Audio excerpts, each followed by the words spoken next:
أعوذ بالله من الشيطان الرجيم. بسم الله الرحمن الرحيم. ألف لام ميم. ذلك الكتاب لا ريب فيه هدى للمتقين الذين يؤمنون بالغيب ويقيمون الصلاة ومما رزقناهم ينفقون والذين يؤمنون بما أنزل إليك وما أنزل من قبلك وبالآخرة هم يوقنون أولئك على هدى من ربهم وأولئك هم المفلحون. إن الذين كفروا سواء عليهم أنذرتهم أم لم تنذرهم لا يؤمنون ختم الله على قلوبهم وعلى سمعهم وعلى أبصارهم غشاوة ولهم عذاب عظيم. ومن الناس من يقول آمنا بالله وباليوم الآخر وما هم بمؤمنين يخادعون الله والذين آمنوا وما يخدعون إلا أنفسهم وما يشعرون في قلوبهم مرض فزادهم الله مرضا ولهم عذاب أليم بما كانوا يكذبون. وإذا قيل لهم لا تفسدوا في الأرض قالوا إنما نحن مصلحون ألا إنهم هم المفسدون ولكن لا يشعرون. وإذا قيل لهم آمنوا كما آمن الناس قالوا أنؤمن كما آمن السفهاء ألا إنهم هم السفهاء ولكن لا يعلمون. وإذا لقوا الذين آمنوا قالوا آمنا وإذا خلوا إلى شياطينهم قالوا إنا معكم إنما نحن مستهزئون الله يستهزئ به ويمدهم في طغيانهم يعمهون. أولئك الذين اشتروا الضلالة بالهدى فما ربحت تجارتهم وما كانوا مهتدين. مثلهم كمثل الذي استوقد نارا فلما أضاءت ما حوله ذهب الله بنورهم وتركهم في ظلمات لا يبصرون صم بكم عمي فهم لا يرجعون أو كصيب من السماء فيه ظلمات ورعد وبرق يجعلون أصابعهم في آذانهم من الصواعق حذر الموت والله محيط بالكافرين يكاد البرق يخطف أبصارهم كلما أضاء لهم مشوا فيه وإذا أظلم عليهم قاموا ولو شاء الله لذهب بسمعهم وأبصارهم إن الله على كل شيء قدير. يا أيها الناس اعبدوا ربكم الذي خلقكم والذين من قبلكم لعلكم تتقون الذي جعل لكم الأرض فراشا والسماء بناء وأنزل من السماء ماء فأخرج به من الثمرات رزقا لكم فلا تجعلوا لله أندادا وأنتم تعلمون. وإن كنتم في ريب مما نزلنا على عبدنا فأتوا بسورة من مثله وادعوا شهداءكم من دون الله إن كنتم صادقين فإن لم تفعلوا ولا تفعلوا فاتقوا النار التي وقودها الناس والحجارة أعدا للكافرين. وبشر الذين آمنوا وعملوا الصالحات أن لهم جنات تجري من تحتها الأنهار كلما رزقوا منها من ثمرة رزقا قالوا هذا الذي رزقنا من قبل وأتوا به متشابها ولهم فيها أزواج مطهرة وهم فيها خالدون. إن الله لا يستحيي أن يضرب مثلا ما بعودة فما فوقها فأما الذين آمنوا فيعلمون أنه الحق من ربهم وأما الذين كفروا فيقولون ماذا أراد الله بهذا مثلا يضل به كثيرا ويهدي به كثيرا وما يضل به إلا الفاسقين الذين ينقضون عهد الله من بعد ميثاقه ويقطعون ما أمر الله به أن يوصل ويفسدون في الأرض أولئك هم الخاسرون. كيف تكفرون بالله وكنتم أمواتا فأحياكم ثم يميتكم ثم يحييكم ثم إليه ترجعون هو الذي خلق لكم ما في الأرض جميعا ثم استوى إلى السماء فسواهن 7 سماوات وهو بكل شيء عليم وإذ قال ربك للملائكة إني جاعل في الأرض خليفة قالوا أتجعل فيها من يفسد فيها ويسفك الدماء ونحن نسبح بحمدك ونقدس لك قال إني أعلم ما لا تعلمون وعلم آدم الأسماء كلها ثم عرضهم على الملائكة فقال أنبئوني بأسماء هؤلاء إن كنتم صادقين قالوا سبحانك لا علم لنا إلا ما علمتنا إنك أنت العليم الحكيم قال يا آدم أنبئهم بأسمائهم فلما أنبأهم بأسمائهم قال ألم أقل لكم إني أعلم غيب السماوات والأرض وأعلم ما تبدون وما كنتم تكتمون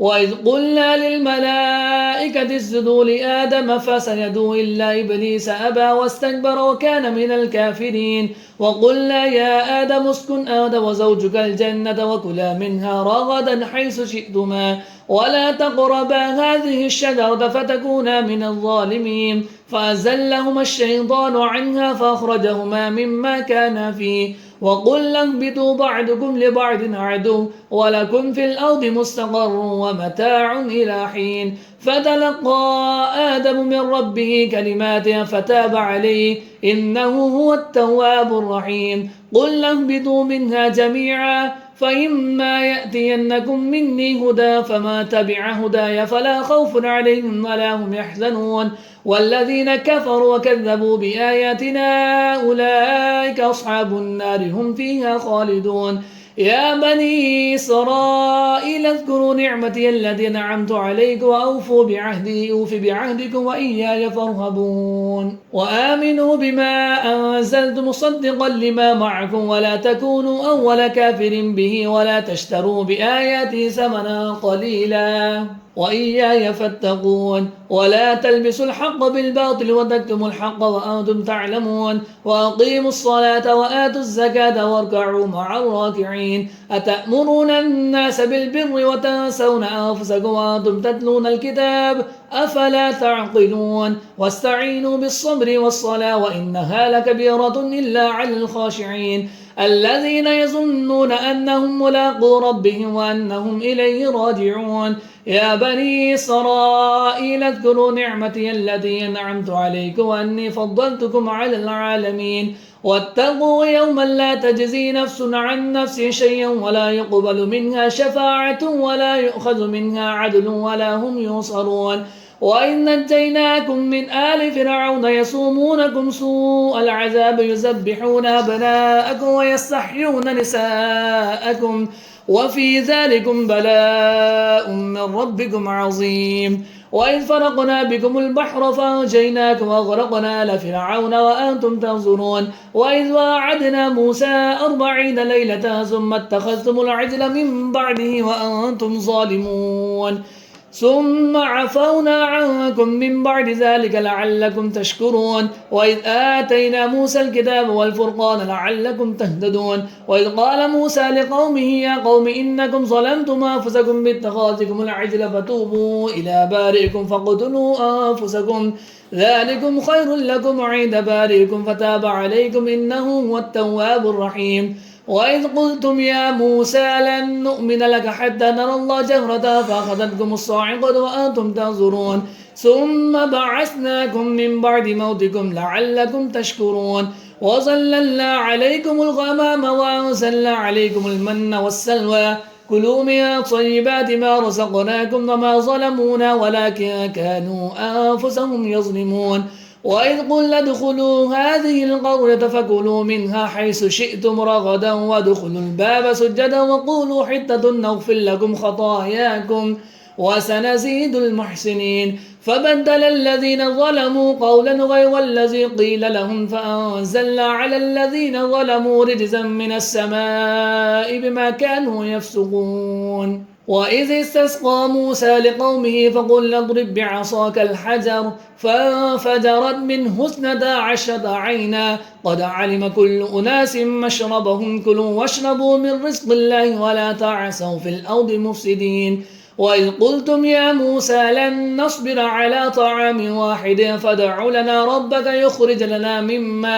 مما تنبت الأرض من بقلها وقثائها وفومها وعدسها وبصلها قال أتستبدلون الذي هو أدنى بالذي هو خير اهبطوا مصر فإن لكم ما سألتم وضربت عليهم الذلة والمسكنة وباءوا بغضب من الله ذلك بأنهم كانوا يكفرون بآيات الله ويقتلون النبيين بغير الحق ذلك بما عصوا وكانوا يعتدون. إن الذين آمنوا والذين هادوا والنصارى والصابئين من آمن بالله واليوم الآخر وعمل صالحا فلهم أجرهم عند ربهم ولا خوف عليهم ولا هم يحزنون. وإذ أخذنا ميثاقكم ورفعنا فوقكم الطور خذوا ما آتيناكم بقوة واذكروا ما فيه لعلكم تتقون ثم توليتم من بعد ذلك فلولا فضل الله عليكم ورحمته لكنتم من الخاسرين. ولقد علمتم الذين اعتدوا منكم في السبت فقلنا لهم كونوا قردة خاسئين فجعلناها نكالا لما بين يديها وما خلفها وموعظة للمتقين. وإذ قال موسى لقومه إن الله يأمركم أن تذبحوا بقرة قالوا وتتخذنا هزوا قال أعوذ بالله أن نكون من الجاهلين. قالوا ادع لنا ربك يبين لنا ما هي قال إنه يقول إنها بقرة لا فارد ولا بكر عوان بين ذلك فافعلوا ما تؤمرون. قالوا ادع لنا ربك يبين لنا ما لونها قال إنه يقول إنها بقرة صفراء فاقع لونها تسر الناظرين. قالوا ادع لنا ربك يبين لنا ما هي إن البقرة شابه علينا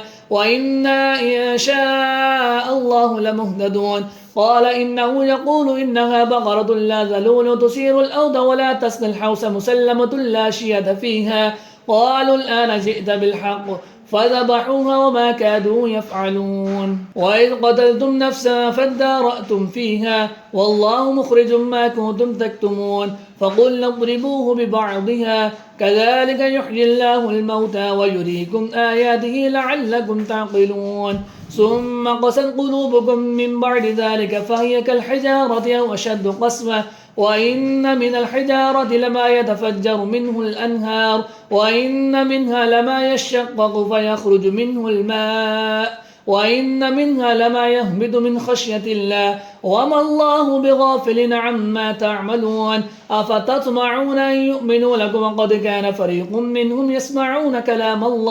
كلام الله ثم يحرفونه من بعد ما عقلوه وهم يعلمون. وإذا لقوا الذين آمنوا قالوا آمنا وإذا خلا بعضهم إلى بعض قالوا وتحدثونهم بما فتح الله عليكم ليحاجوكم به عند ربكم أفلا تعقلون. أولا يعلمون أن الله يعلم ما يسرون وما يعلنون ومنهم أميون لا يعلمون الكتاب إلا أماني وإنهم إلا يظنون. فويل للذين يكتبون الكتاب بأيديهم ثم يقولون هذا من عند الله ليشتروا به ثمنا قليلا فويل لهم مما كتبت أيديهم وويل لهم مما يكسبون. وقالوا لا تمسنا النار إلا أياما معدودة قل أتخذتم عند الله عهدا فلن يخلف الله عهده أم تقولون على الله ما لا تعلمون. بلى ما كسب سيئة وأحاطت به خطيئته فأولئك أصحاب النار هم فيها خالدون. والذين آمنوا وعملوا الصالحات أولئك أصحاب الجنة هم فيها خالدون. وإذ أخذنا ميثاق بني إسرائيل لا تعبدون إلا الله وبالوالدين إحسانا وذي القربى واليتامى والمساكين وقولوا للناس حسنا وأقيموا الصلاة وآتوا الزكاة ثم توليتم إلا قليلا منكم وأنتم معرضون. وإذ أخذنا ميثاقكم لا تسفكون دماءكم ولا تخرجون أنفسكم من دياركم ثم أقررتم وأنتم تشهدون ثم أنتم هؤلاء تقتلون أنفسكم وتخرجون فريقا منكم من ديارهم تظاهرون عليهم بالإثم والعدوان وإن يأتوكم السارى تفادوهم وهو محرم عليكم إخراجهم فتؤمنون ببعض الكتاب وتكفرون ببعض فما جزاء من يفعل ذلك منكم إلا خزي في الحياة الدنيا ويوم القيامة يردون إلى أشد العذاب وما الله بغافل عما تعملون أولئك الذين اشتروا الحياة الدنيا بالآخرة فلا يخفف عنهم العذاب ولا هم ينصرون ولقد آتينا موسى الكتاب وقفينا من بعده بالرسل وآتينا عيسى ابن مريم البينات وأيدناه بروح القدس أفكلما جاءكم رسول بما لا تهوى أنفسكم استكبرتم ففريقا كذبتم وفريقا تقتلون وقالوا قلوبنا غلف بل لعنهم الله بكفرهم فقليلا ما يؤمنون ولما جاءهم كتاب من عند الله مصدق لما معهم وكانوا من قبل يستفتحون على الذين كفروا فلما جاءهم ما عرفوا كفروا به فلعنة الله على الكافرين بئس ما اشتروا به أنفسهم أن يكفروا بما أنزل الله بغيا أن ينزل الله من فضله على من يشاء من عباده فباءوا بغضب على غضب وللكافرين عذاب مهين وإذا قيل لهم آمنوا بما أنزل الله قالوا نؤمن بما أنزل علينا ويكفرون بما وراءه وهو الحق مصدقا لما معهم قل فلم تقتلون أنبياء الله من قبل إن كنتم مؤمنين ولقد جاءكم موسى بالبينات ثم اتخذتم العجل من بعده وأنتم ظالمون وإذ أخذنا ميثاقكم ورفعنا فوقكم الطور خذوا ما آتيناكم بقوة واسمعوا قالوا سمعنا وعصينا واشربوا في قلوبهم العجل بكفرهم قل بئس ما يأمركم به إيمانكم إن كنتم مؤمنين قل إن كان لكم الدار الآخرة عند الله خالصة من دون الناس فتمنوا الموت إن كنتم صادقين ولن يتمنوا أبدا بما قدمت أيديهم والله عليم بالظالمين ولا تجدنهم أحرص الناس على حياة ومن الذين أشركوا يود أحدهم لو يعمر ألف سنة وما هو بمزحزحه من العذاب أن يعمر والله بصير بما يعملون قل من كان عدوا لجبريل فإنه نزله على قلبك بإذن الله مصدقا لما بين يديه وهدى وبشرى للمؤمنين من كان عدوا لله وملائكته ورسله وجبريل وميكال فإن الله عدو للكافرين ولقد أنزلنا إليك آيات بينات وما يكفر بها إلا الفاسقون أو كلما عاهدوا عهدا نبذه فريق منهم بل أكثرهم لا يؤمنون ولما جاءهم رسول من عند الله مصدق لما معهم نبذ فريق من الذين أوتوا الكتاب كتاب الله وراء ظهورهم كأنهم لا يعلمون واتبعوا ما تتلو الشياطين على ملك سليمان وما كفر سليمان ولكن الشياطين كفروا يعلمون الناس السحر وما أنزل على الملكين ببابل هاروت وماروت وما يعلمان من أحد حتى يقولا إنما نحن فتنة فلا تكفر فيتعلمون منهما ما يفرقون به بين المرء وزوجه وما هم بضارين به من أحد إلا بإذن الله ويتعلمون ما يضره ولا ينفعهم ولقد علموا لمن اشتراه ما له في الآخرة من خلاق ولبئس ما شروا به أنفسهم لو كانوا يعلمون ولو أنهم آمنوا واتقوا لمثوبة من عند الله خير لو كانوا يعلمون يا أيها الذين آمنوا لا تقولوا راعنا وقولوا انظرنا واسمعوا وللكافرين عذاب أليم ما يود الذين كفروا من أهل الكتاب ولا المشركين أن ينزل عليكم من خير من ربكم والله يختص برحمته من يشاء والله ذو الفضل العظيم ما ننسخ من آية أو نوسها نأتي بخير منها أو مثلها ألم تعلم أن الله على كل شيء قدير ألم تعلم أن الله له ملك السماوات والأرض وما لكم من دون الله من ولي ولا نصير أم تريدون أن تسألوا رسولكم كما سئل موسى من قبل ومن يتبدل الكفر بالإيمان فقد ضل سواء السبيل ود كثير من أهل الكتاب لو يردونكم من بعد إيمانكم كفارا حسدا من عند أنفسهم من بعد ما تبين لهم الحق فاعفوا واصفحوا حتى يأتي الله بأمر إن الله على كل شيء قدير وأقيموا الصلاة وآتوا الزكاة وما تقدموا لأنفسكم من خير تجدوه عند الله إن الله بما تعملون بصير وقالوا لن يدخل الجنة إلا ما كان هودا أو نصارى تلك أمانيهم قل هاتوا برهانكم إن كنتم صادقين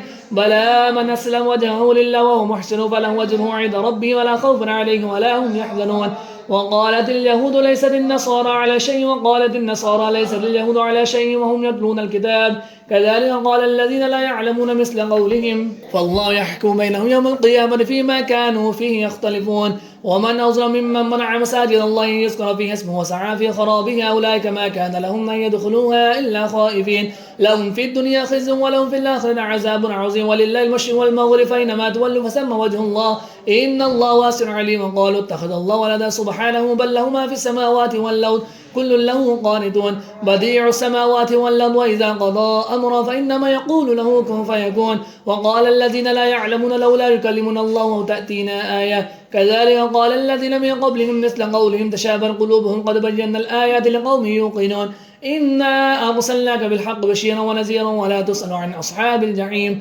ولا ترضى عنك اليهود ولا النصارى حتى تتبع ملتهم قل إن هدى الله هو الهدى ولئن اتبعت أهواءهم بعد الذي جاءك من العلم ما لك من الله من ولي ولا نصير الذين آتيناهم الكتاب يتلونه حق تلاوته أولئك يؤمنون به ومن يكفر به فأولئك هم الخاسرون يا بني إسرائيل اذكروا نعمتي التي أنعمت عليكم وأني فضلتكم على العالمين واتقوا يوما لا تجزي نفس عن نفس شيئا ولا يقبل منها عدل ولا تنفعها شفاعة ولا هم ينصرون وإذ ابتلى إبراهيم ربه بكلمات فأتمهم قال إني جاعلك للناس إماما قال ومن ذريتي قال لا ينال عهد الظالمين وإذ جعلنا البيت مثابة للناس وأمنا واتخذوا من مقام إبراهيم مصلى وعهدنا إلى إبراهيم وإسماعيل أن طهرا بيت للطائفين والعاكفين والركع السجود وإذ قال إبراهيم رب اجعل هذا بلدا آمنا وارزق أهله من الثمرات من آمن منهم بالله واليوم الآخر قال وما كفر فأمتعه قليلا ثم اضطر إلى عذاب النار وبئس المصير وإذ يرفع إبراهيم القواعد من البيت وإسماعيل ربنا تقبل منا إنك أنت السميع العليم ربنا واجعلنا مسلمين لك ومن ذريتنا أمة مسلمة لك وارنا مناسكنا وتب علينا إنك أنت التواب الرحيم ربنا وبعث فيهم رسولا من يتلو عليهم آياتك ويعلمهم الكتاب والحكمة ويزكي إنك أنت العزيز الحكيم ومن يرغب عن ملة إبراهيم إلا ما سفه نفسه ولقد اصطفيناه في الدنيا وإنه في الآخرة لمن الصالحين إذ قال له رب أسلم قال أسلمت لرب العالمين وصى بها إبراهيم بنيه ويعقوب يا بني إن الله اصطفى لكم الدين فلا تموتن إلا وأنتم مسلمون أم كنتم الشهداء إذ حضر يعقوب الموت إذ قال لبنيه ما تعبدون من بعدي قالوا نعبد إلهك وإله آبائك إبراهيم وإسماعيل وإسحاق إله واحدا ونحن له مسلمون تلك أمة قد خلت لها ما كسبوا ولكم ما كسبتم ولا تسألون عما كانوا يعملون وقالوا كونوا هودا أو نصارى تهتدوا قل بل ملة إبراهيم حنيفا ما كان من المشركين قولوا آمنا بالله وما أنزل إلينا وما أنزل إلى إبراهيم وإسماعيل وإسحاق ويعقوب الأسباط وما أوتي موسى وعيسى وما أوتي النبيون من ربهم لا نفرق بين أحد منهم ونحن له مسلمون فإن آمنوا بمثل ما آمنتم به فقد اهتدوا ويتولوا فإنما هم في شقاق فسيكفيكهم الله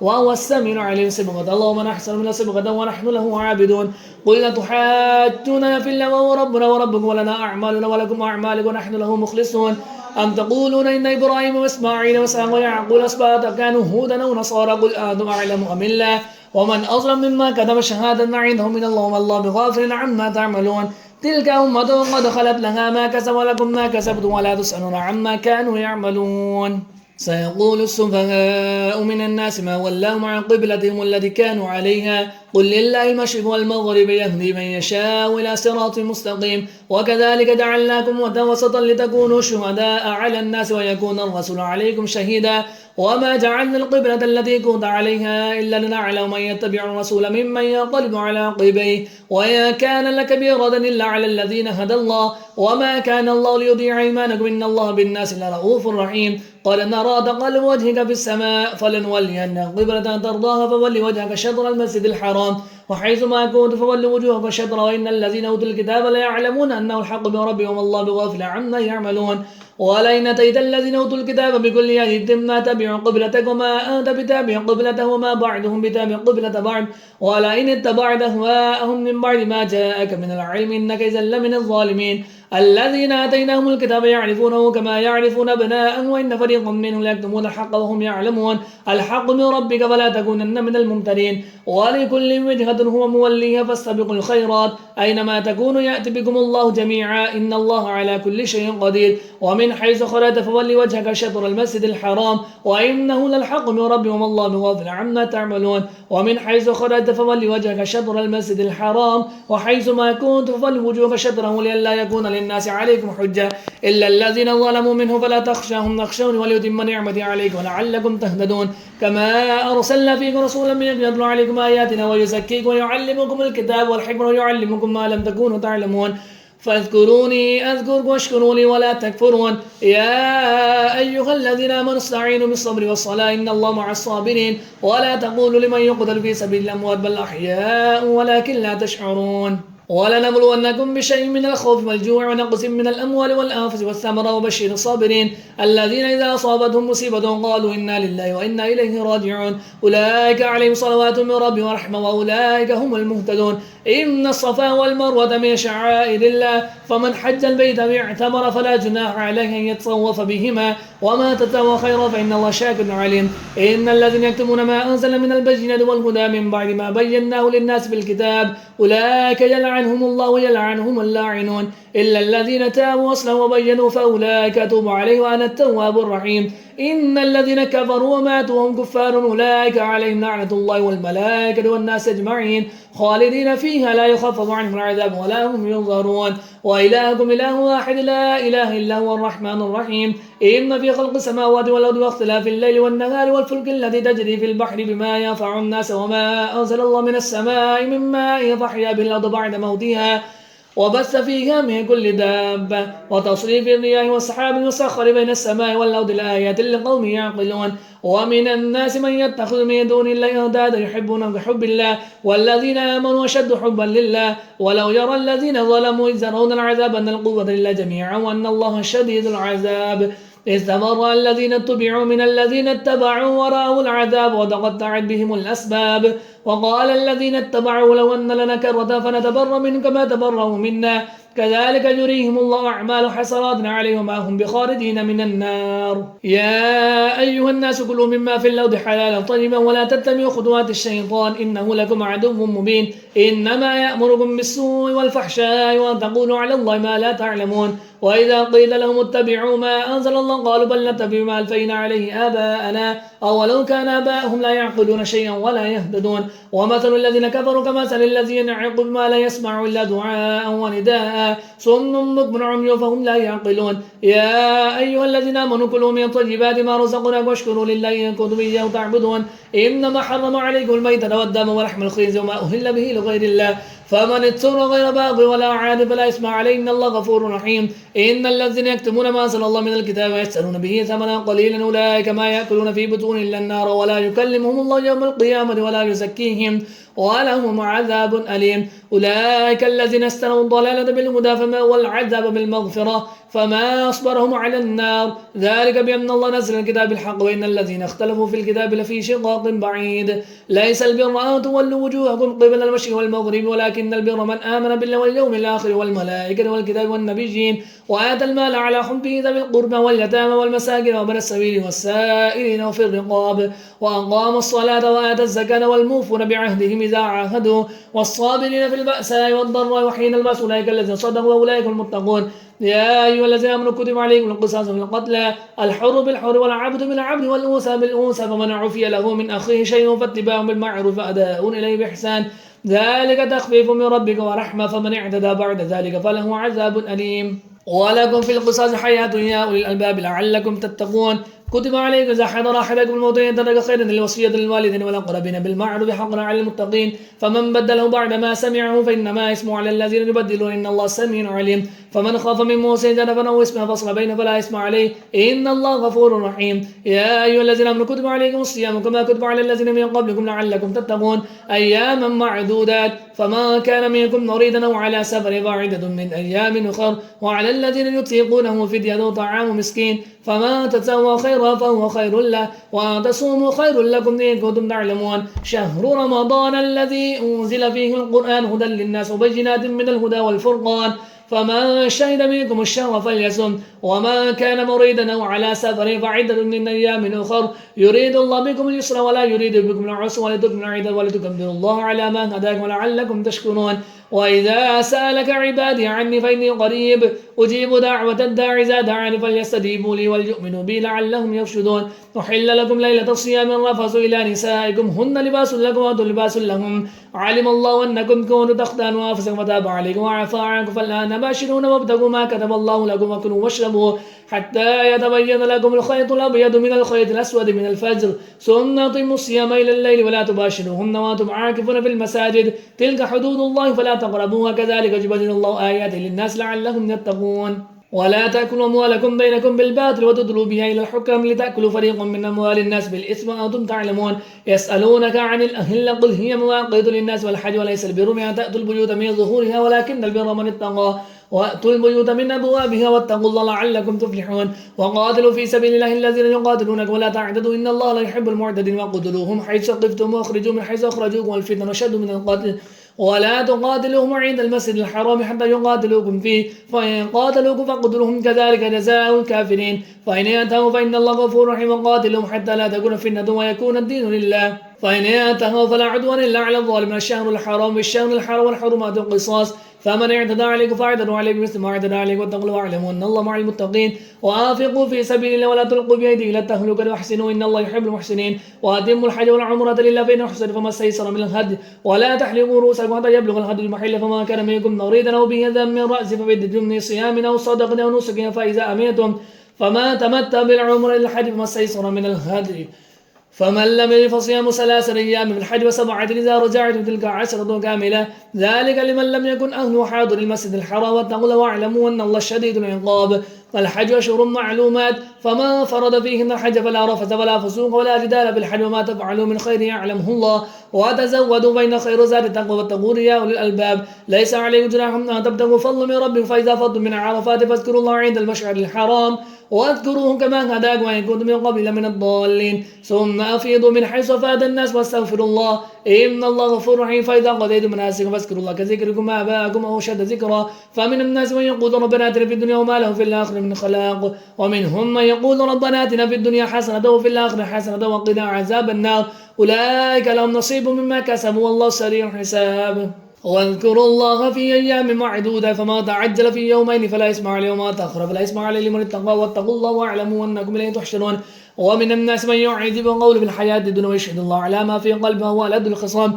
وإذا تولى سعى في الأرض ليفسد فيها ويهلك الحرث والنسل والله لا يحب الفساد وإذا قيل له اتق الله أخذته العزة بالإثم فحسبه جنة ولبئس المهاد ومن الناس من يشري نفسه ابتغاء مرضات الله والله رؤوف بالعباد يا أيها الذين آمنوا ادخلوا في السلم كافة ولا تتبعوا خطوات الشيطان إنه لكم عدو مبين فإذا زللتم من بعد ما جاءتكم البينات فاعلموا أن الله عزيز حكيم هل ينظرون إلا أن يأتيهم الله في ظلل من الغمام والملائكة وقود الأمر إلى الله ترجع الأمور سل بني إسرائيل كم آتينا من آية بينهم من يبدل نعمة الله من بعد ما جاءته فإن الله شديد العقاب زين للذين كفروا حياة الدنيا ويسخرون من الذين آمنوا والذين اتقوا فوقهم يوم القيامة والله يرزق من يشاء بغير حساب كان الناس أمة واحدة فبعث الله النبيين والشين وانزل وانزل معهم الكتاب بالحق ليحكم بين الناس فيما اختلفوا فيه وما اختلف فيه إلا الذين أوتوا من بعد ما جاءتهم وجعل بغيا بينهم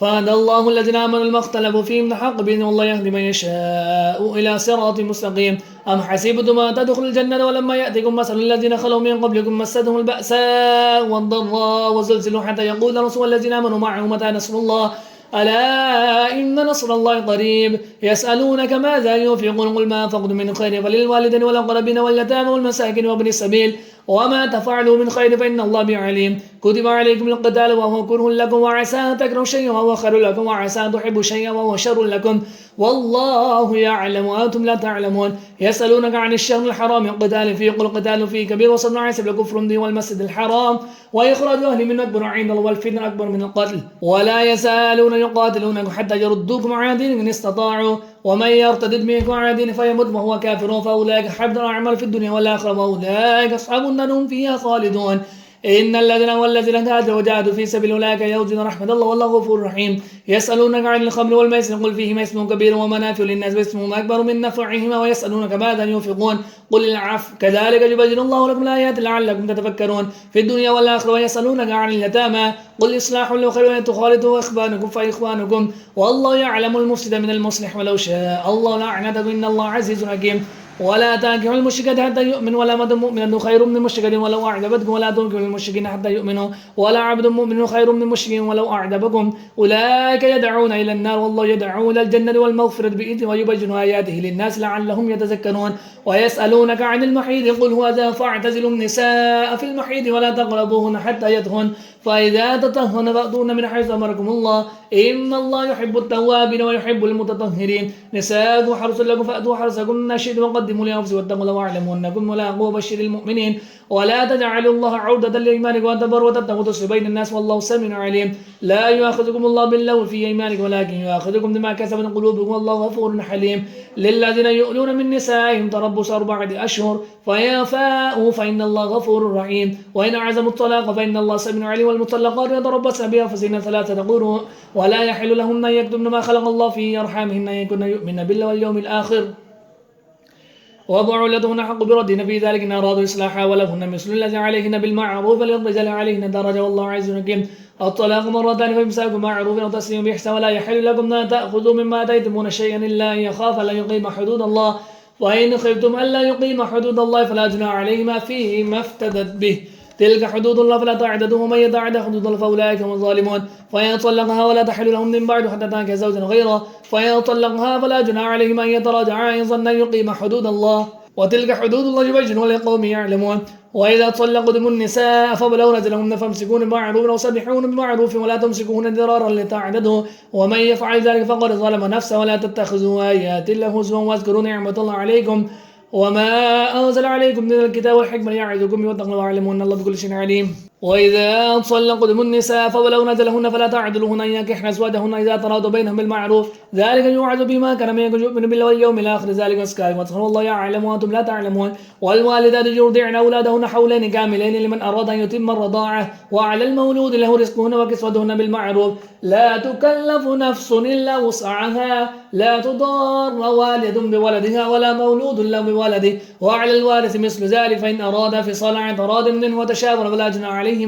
وإن أردتم أن تستودعوا أولادكم فلا جناح عليكم إذا سلمتم ما آتيتم بالمعروف واتقوا الله واعلموا أن الله بما تعملون بصير. والذين يتوفون منكم ويذرون أزواجا يتربصن بأنفسهن 4 أشهر وأشرا فإذا بلغن أجلهن فلا جناح عليكم فيما فعلن في أنفسهن بالمعروف والله بما تعملون خبير. ولا جناح عليكم فيما عرضتم به من خطبة النساء واجتهدوا في أنفسكم علم الله أنكم ستذكرونهن ولكن لا تواعدون سرا إلا تقولوا قولا معروفا ولا تعزموا عقدة النكاح حتى يبلغ الكتاب أجله واعلموا أن الله يعلم ما في أنفسكم فاحذروا واعلموا أن الله غفور حليم. لا جناح عليكم إن طلقتم النساء ما لم تمسوهن أو تفرضوا لهن فريضة ومتعوهن على الموسع قدره وعلى المقتدر قدره متاعا بالمعروف حقا على المحسنين. وإن طلقتموهن من قبل أن تمسوهن وقد فرضتم لهن فريضة فنصف ما فرضتم إلا أن يعفون أو يعفو الذي بيده عقدة النكاح وأن تعفوا أقرب للتقوى ولا تنسوا الفضل بينكم إن الله بما تعملون بصير. حافظوا على الصلوات والصلاة الوسطى وقوموا لله قانتين. وإن خفتم فرجالا أو ركبانا فإذا أمنتم فاذكروا الله كما علمكم ما لم تكونوا تعلمون. والذين يتوفون منكم ويذرون أزواجا وصية لأزواجهم متاعا إلى الحول غير إخراج فإن خرجنا فلا جناح عليكم فيما فعلن في أنفسهن من معروف والله عزيز حكيم. وللمطلقات متاع بالمعروف حقا على المتقين كذلك يبين الله لكم آياته لعلكم تعقلون. ألم تر إلى الذين خرجوا من ديارهم ألوف حذر الموت فقال لهم الله موتوا ثم أحياهم إن الله لذو فضل على الناس ولكن أكثر الناس لا يشكرون. وقاتلوا في سبيل الله واعلموا أن الله سميع عليم. ماذا الذي يقرض الله قرضا حسنا فيضاعفه له أضعافا كثيرا والله يقبض ويبسط وإليه ترجعون. ألم تر إلى الملأ من بني إسرائيل من بعد موسى إذ قالوا لنبي له مبعث لنا ملكا نقاتل في سبيل الله قال هل عسيتم إن كتب عليكم القتال ولا تقاتلوا قالوا وما لنا ألا نقاتل في سبيل وقد أخرجنا من ديارنا وبنائنا فلما كتب عليهم القتال تولوا إلا قليلا منهم والله عليم بالظالمين. وقال لهم نبيهم إن الله قد بعث لكم طالوت ملكا قالوا أن يكون له الملك علينا ونحن أحق بالملك منه ولم نؤت ساعة من المال قال إن الله اصطفاه عليك وزاد بسطه في العلم والجسم والله يؤتي ملكه من يشاء والله واسع عليم. وقال لهم نبيهم إن آية ملكه أن يأتيكم التابوت فيه سكينة من ربكم وبقية مما ترك آل موسى وآل هارون تحمله الملائكة إن في ذلك لآية لكم إن كنتم مؤمنين. فلما فصل طالوت بالجنود قال إن الله مبتليكم بنهر فمن شرب منه فليس مني ومن لم يطعمه فإنه مني إلا من اغترف غرفة بيده فشربوا منه إلا قليلا منهم. فلما جاوزه والذين آمنوا معه قالوا لا طاقة لنا اليوم بجالوت وجنوده قال الذين يظنون أنهم لاقوا الله كم من فئة قليلة غالبا فئة كثيرة بإذن الله والله مع الصابرين. ولما برزوا لجالوت وجنوده قالوا ربنا افرغ علينا صبرا وثبت أقدامنا وانصرنا على القوم الكافرين فهزموهم بإذن الله. وقاتل داود جالوت وآتاه الله الملك والحكمة وعلمه مما يشاء ولولا دفع الله الناس بعدهم بعد لفسدت الأرض ولكن الله ذو فضل على العالمين. تلك آيات الله نتلو عليك بالحق وإنك لمن المرسلين. تلك الرسل فضلنا بعدهم على بعض منهم ما كلم الله ورفع بعدهم درجات وآتينا عيسى ابن مريم البينات وأيدنا بروح القدس ولو شاء الله ما قتل الذين من بعد ما جاءتهم البينات ولكن اختلفوا فمنهم من آمن ومنهم من كفر ولو شاء الله ما قتلوا ولكن الله يفعل ما يريد. يا أيها الذين آمنوا وانفقوا مما رزقناكم من قبل أن يأتي يوم لا بيع فيه ولا خلد ولا شفاعة والكافرون هم الظالمون. الله لا إله إلا هو الحي القيوم لا تأخذه سنة ولا نوم له ما في السماوات وما في الأرض من ذا الذي يشفع عنده إلا بإذنه يعلم ما بين أيديهم وما خلفهم ولا يحيطون بشيء من علمه إلا بما شاء وسع كرسيه السماوات والأرض ولا يؤوده حفظهما وهو العلي العظيم. لا إكراه في الدين قد تبين الرشد من الغي فمن يكفر بالطاغوت ويؤمن بالله فقد استمسك بالعروة الوثقى لا انفصام لها والله سميع عليم. الله ولي الذين آمنوا يخرجهم من الظلمات إلى النور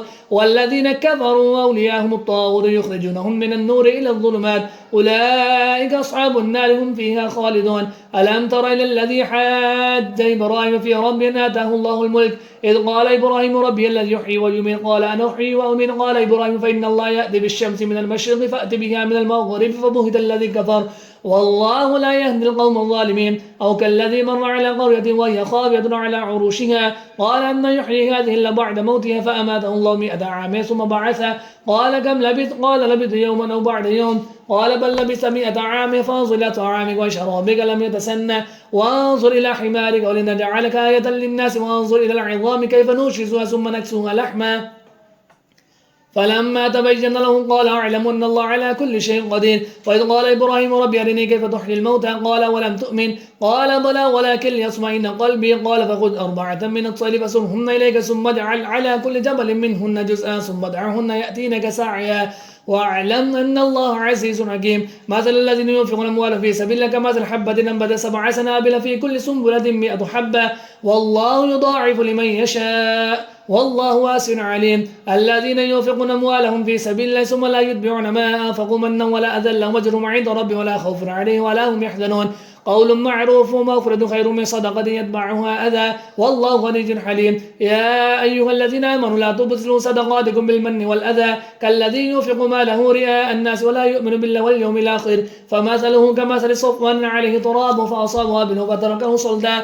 لا يقدرون على شيء مما كسبوا والله لا يهدي القوم الكافرين. ومثل الذين ينفقون أموالهم ابتغاء مرضات الله وتثبيتا من أنفسهم كمثل جنة بربوة أصابها وابل فأدرك لها ضعفين فإن لم يصبها وابل فصل والله بما تعملون بصير. أيود أحدكم أن تكون له جنة من نخيل وعناب تجري من تحتها الأنهار له فيها من كل الثمرات وأصابه الكبر وله ذرية ضعفاء فأصابها إعصار في نار فاحترقت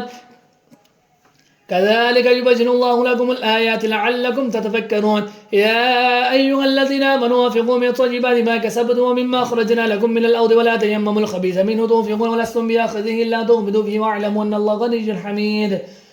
الشيطان يعدكم الفقر ويأمركم بالفحشاء والله يعدكم مغفرة منه وفضلا والله واسع عليم يؤتي الحكمة من يشاء ومن يؤتى الحكمة فقد أوتي خيرا كثيرا وما يذكر إلا أولو الألباب وما أنفقتم من نفقة أو نذرتم من نذر فإن الله يعلمه وما للظالمين من أنصار إن تبدوا الصدقات فنعما هي وإن تخفوها وتؤتوها الفقراء فهو خير لكم ويكفر عنكم من سيئاتكم والله بما تعملون خبير ليس عليك هداهم ولكن الله يهدي من يشاء وما تنفقوا من خير فلينفقوا ما تنفقون إلا ابتغاء وجه الله وما تنفقوا من خير يوفى إليكم وأنتم لا تظلمون للفقراء الذين أحسنوا في سبيل الله لا يستطيعون ضربا في الأرض يحسبهم الجاهل أغنياء من التعفف تعرفهم بسيماهم لا يسألون الناس إلحافا وما تنفقوا من خير فإن الله به عليم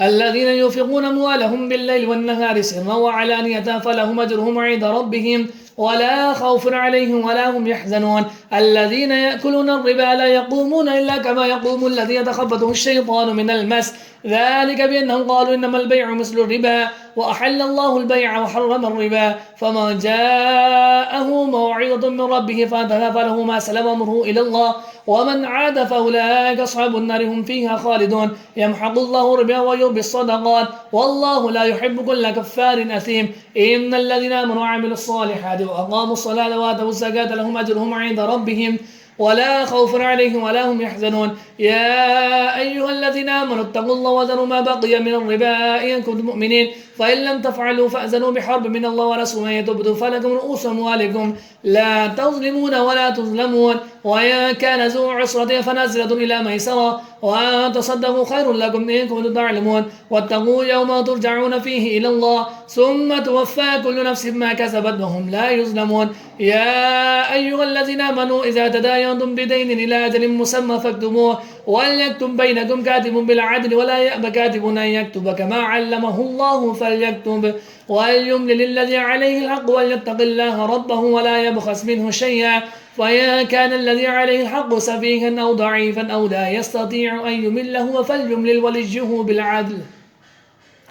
واستشهدوا شهيدين من رجالكم فإن لم يكونا رجلين فرجل وامرأتان مما ترضون من الشهداء أن تضل إحداهما فتذكر إحداهما الأخرى ولا يأبى الشهداء إذا ما دعوا ولا تسأموا أن تكتبوه صغيرا أو كبيرا إلى أجله ذلكم أقسط عند الله وأقوم للشهادة وأدنى ألا ترتابوا إلا أن تكون تجارة حاضرة تديرونها بينكم فليس عليكم جناح ألا تكتبوها وأشهدوا إذا تبايعتم ولا يضار كاتب ولا شهيد ويا تفعلوا فإنه فسوق بكم واتقوا الله ويعلمكم الله والله بكل شيء عليم ويا كنتم على سفر ولم تجدوا كاتبا فرهان مقبوضا فإن من بعضكم بعضا فليؤد الذي ائتمن أمانته وليتق الله ربه ولا تكتموا الشهادة ومن يكتمها فإنه آثم قلبه والله بما تعملون عليم